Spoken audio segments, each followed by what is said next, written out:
Hi everyone, it's Heather Lisle here, and welcome to this week's edition of Cat Got Your Tongue? Well, good. So this one's a fun one this week, I must admit.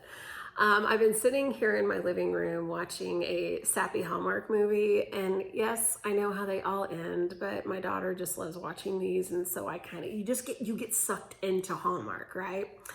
Anyway, I wish I could be having a glass of wine, but I'm on this 10-day green smoothie challenge thing, and it's just literally stripping away my joy of any coffee or wine consumption for 10 whole days. But here's the deal though, holding off on things, although I'm seriously questioning whether or not red wine is something that's actually good to hold off on. Nevertheless, sometimes holding off on things can be good and frankly save us from the consequences of saying something that's on our mind that we probably shouldn't be saying. The season of joy can get hard. At work, you've got colleagues who are bringing their baggage to the office.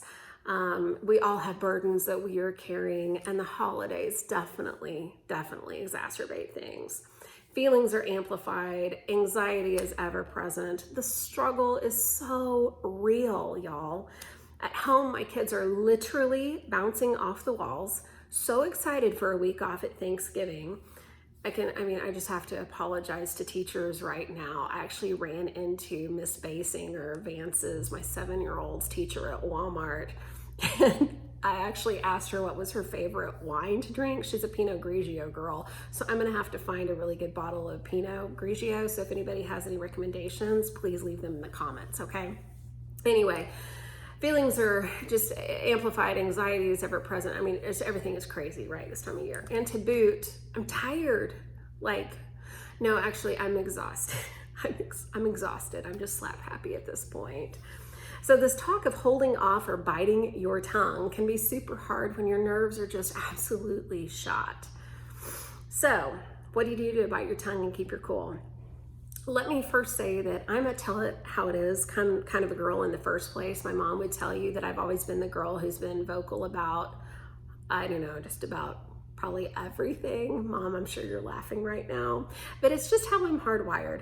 If I have something to say to you, I'm likely gonna say it. So being the type of girl who typically says what's on her mind, biting my tongue is something I try to do on very rare occasion, and frankly, you should too for that matter.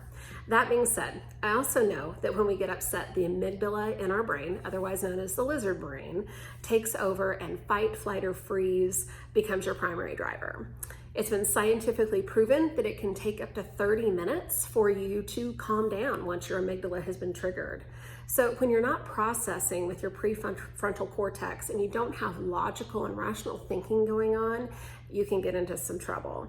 So in other words, get ready. If you can't bite your tongue, then you might wind up with a big old lump of coal in your stocking, or worse this holiday season. So furthermore, I have no doubt that this festive yet stressful season, our amygdala is definitely in full swing. So here's a few thoughts when you should bite that tongue. Number 1, bite your tongue when you're angry or upset. Walk away, take a breather, do what you've got to do to regroup.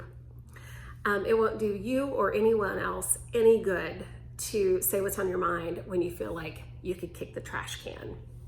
So, bite your tongue when you're angry or upset. Number 2, if you don't have anything helpful to say, then bite your tongue. My mom and dad always said, and I'm sure your grandma probably told you this as well too, but if you don't have something nice to say, then just don't say anything at all. And I also have to add that if you can't offer solutions to problems and just want to complain, well, that doesn't help either. So be a solution provider and not a whiner.